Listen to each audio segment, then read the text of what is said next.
All right, so next is wrist and hand injuries. So I'm going to start with one that's one of the most common things is carpal tunnel syndrome. Carpal tunnel syndrome, what the carpal tunnel is the bones in your wrist. They're called your carpal bones.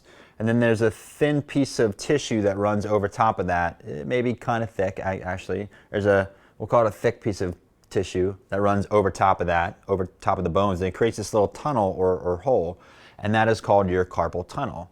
Now it's called carpal tunnel syndrome because you have nerves and tendons that run through there, and that the median nerve runs through there and innervates the muscles and your sensation on your thumb, your index finger, and your middle finger. And so if you have carpal tunnel, sometimes you can have loss of strength with these three fingers. You often get numbness that occurs in your thumb, finger, and middle finger.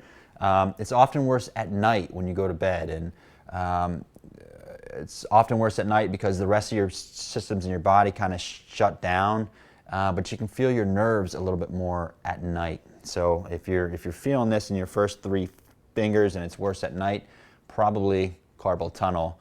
And it can be tried to be managed conservatively, but it's always a good idea to try to manage things conservatively first. You may just need to improve the mobility of the wrist, improve the strength of the muscles here to kind of support you here, changing your posture and your habits at work when you're typing, so your wrists don't rest on the keyboard.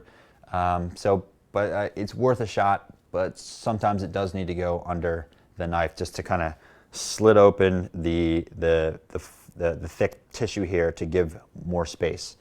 Generally works extremely well if you need it.